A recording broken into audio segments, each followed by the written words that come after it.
नमस्कार दोस्तों, स्वागत है आप सभी का आपके अपने YouTube channel online study DK में। और आज हम बात करने वाले हैं सीटेट के ऑफिशियल रिजल्ट के बारे में।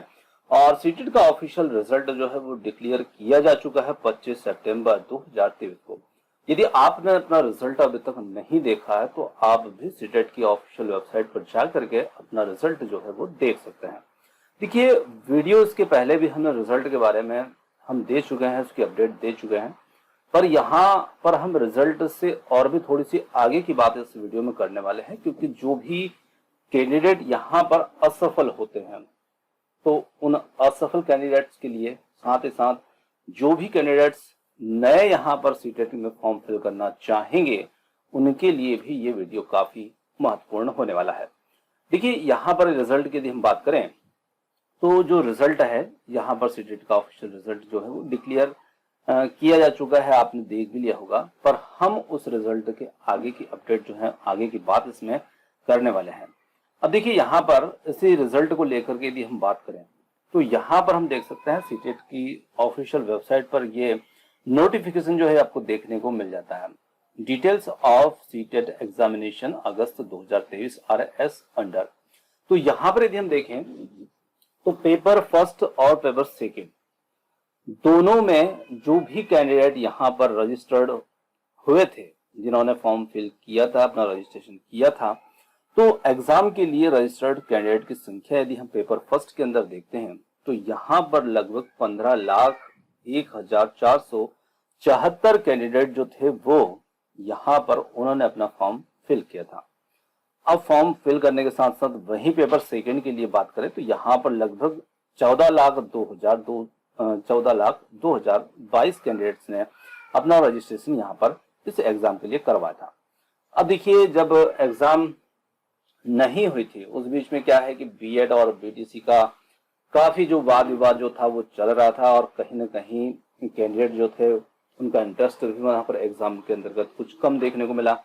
अब यदि हम बात करें तो इतने तो इसमें रजिस्टर्ड थे, और रजिस्टर्ड के बाद में यहाँ पर एग्जाम देने के लिए जो उपस्थित हुए, अपीयर्ड यहाँ पर हुए, तो एग्जाम देने में जो उपस्थित हुए तो इन 15 लाख में से लगभग 12,13,704 कैंडिडेट्स यहाँ पर इसमें एग्जाम देने के लिए पहुंचते हैं।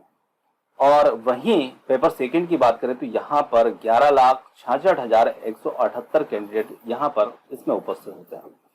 अब देखिए, फॉर्म कितने भरते हैं और कितने एग्जाम देने जाते हैं, कहीं ना कहीं कुछ एग्जाम देने नहीं जाते हैं तो ये उनकी कुछ पर्सनल रीजंस हो सकते हैं, उनकी कुछ मजबूरियां हो सकती है, क्योंकि हर कोई अपने पैसे खराब नहीं करना चाहता, तो कहीं ना कहीं कुछ ऐसी समस्याएं उत्पन्न हो जाती है जिसके कारण से वो एग्जाम देने नहीं जा पाते हैं। अब यहाँ पर एग्जाम देने नहीं जाए वो चलो कोई बात नहीं, पर यहाँ पर यदि हम बात करें तो मेन चीज हमारे लिए ये निकल करके इसमें आती है क्वालिफाइड कैंडिडेट्स। देखिए, ये जो आंकड़ा है यहाँ पर लगभग 12,13,704 एग्जाम देने पहुंचते हैं, और इसमें से मात्र केवल 2,98,758 कैंडिडेट्स यहाँ पर सिर्फ और सिर्फ क्वालिफाई होते हैं। अब जो क्वालिफाई हैं इनके अंदर अच्छे स्कोर भी इन विद्यार्थियों के रहे होंगे, तो कहीं ना कहीं हमें यदि असफलता हाथ लगी है, हम यदि असफल हुए हैं, तो हमें इन चीजों को थोड़ा सा नोटिस करना चाहिए, है ना। प्रति वर्ष ही सीटेट का जो एग्जाम होता है वो हर वर्ष होता है। कोई बात नहीं, यदि आप इस बार यहाँ पर असफल हुए तो अपनी जो असफलताएं हैं उन असफलताओं से आप सीखिए। आपकी कमी कहाँ पर रही, किस बात में आपकी कमी रही, उन चीजों को आप सीखिए। क्योंकि यहाँ पर 12 लाख कैंडिडेट जो है वो बैठे हैं एग्जाम देने के लिए, पर मात्र यहाँ पर लगभग 3 लाख के करीब में, यानी कि 2,98,758 ही यहाँ पर इसमें उत्तीर्ण हो पाते हैं, इसमें क्वालिफाई हो पाते हैं। और यदि हम इस 12 लाख का यदि प्रतिशत इसको निकाल करके देखें तो ये लगभग मात्र यहाँ पर 24.6% के रूप में यहाँ पर इसका प्रतिशत निकल करके आता है, मात्र इतना। यानी कि कुल मिलाकर के ये लगभग 25% विद्यार्थी यहाँ पर क्वालिफाई हुए और 75% विद्यार्थी यहाँ पर असफल हुए। अब देखिए, असफल विद्यार्थियों का आंकड़ा जो है ना वो बहुत ज्यादा है। सफल विद्यार्थी मात्र 25% के करीब यहाँ पर क्वालिफाई हो रहे हैं। वहीं पर यदि हम पेपर सेकंड की बात करें तो पेपर सेकंड जो होता है इसके अंदर 11,66,178 विद्यार्थी परीक्षा देने के लिए पहुंचते हैं, एग्जाम इन्होंने दी, और इसमें मात्र यहाँ पर 1,01,057 विद्यार्थी जो है वही सिर्फ क्वालिफाई होते हैं। ये जो आंकड़ा है ये पेपर फर्स्ट से भी ज्यादा मतलब कमजोर देखने को मिलता है। और यहां पर यदि हम इनका प्रतिशत देखें तो ये मात्र यहां पर लगभग 9%, 8.6% कैंडिडेट से ही पेपर सेकेंड के अंतर्गत उत्तीर्ण हो पाए हैं। अब देखिए पेपर फर्स्ट में मैं मान लीजिए 25%, राउंड फिगर में बात कर रहा हूं मैं थोड़ा सा यहाँ पर, और पेपर सेकेंड के अंदर मात्र 9% राउंड फिगर में इनकी बात की जा रही है। तो यहां पर केवल इतने ही इसमें उत्तीर्ण हुए इसमें। अब देखिए मान लीजिए कि हम असफल होते हैं तो इसमें हमारे लिए क्या सीखने की बात है।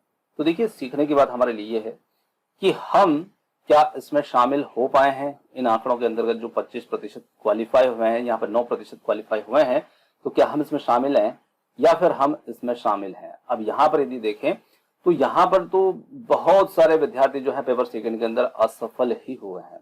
तो कहीं ना कहीं जब भी हमारे सामने एग्जाम के पेपर की तैयारी हम कर रहे होते हैं और कई समस्याएं हमारे सामने आकर के खड़ी हो जाती है, कहीं ना कहीं उनसे हमारा जो माइंड होता है वो डिस्टर्ब होता ही होता है। जैसे बीएड और बीटीसी का विवाद चल रहा था, कहीं ना कहीं विद्यार्थी इसमें डिप्रेस हुए और कहीं ना कहीं अपनी तैयारी जो है उसको ठीक से कर नहीं पाए।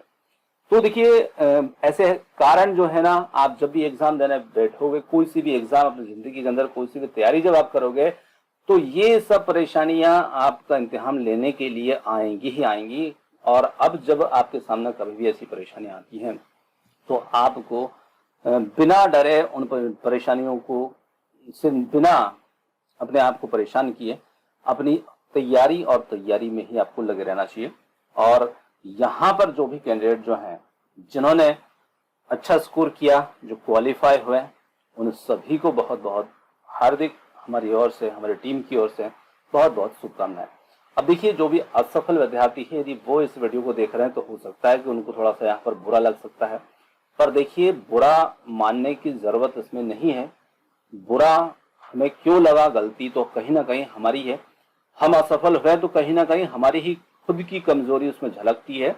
और हम यदि इस बार असफल हुए तो अपना प्रयास बिल्कुल जारी रखिएगा। आगे हर वर्ष ये एग्जाम होती है और हर वर्ष एग्जाम होती है तो कहीं ना कहीं आप अपनी तैयारी को फिर से शुरू कर सकते हैं। तैयारी शुरू करने के लिए आप निश्चित रूप से जो भी प्रीवियस ईयर पेपर हैं तो प्रीवियस ईयर पेपर को आप कंप्लीट कीजिएगा और उनसे अपनी तैयारी को यहाँ पर फिर से नए सिरे से शुरू कीजिएगा।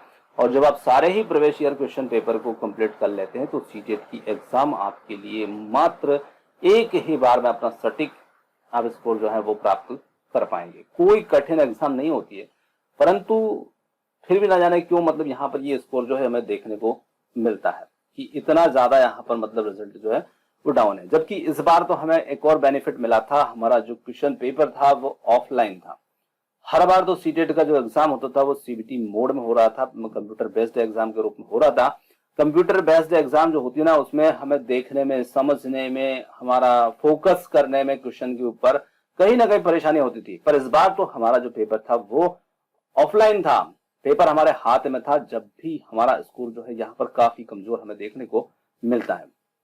तो उम्मीद करते हैं कि यहाँ पर वीडियो के माध्यम से आप अपनी जो कमजोरियां हैं, अपनी असफलताएं हैं, उनसे कुछ ना कुछ सीखें और फिर एक नए कदम, नए सिरे की आप शुरुआत करें और फिर से अपने लक्ष्य की ओर धीरे धीरे धीरे धीरे बढ़ें। तो जो भी सफल विद्यार्थी हैं, असफल विद्यार्थी हैं, सभी को हमारी ओर से अग्रिम शुभकामनाएं। और इसी के साथ में वीडियो को यहीं पर समाप्त करते हैं। आपने जो समय दिया उसके लिए बहुत बहुत धन्यवाद। थैंक्स फॉर वॉचिंग और मिलते हैं जल्दी ही एक और नए किसी वीडियो के साथ। धन्यवाद।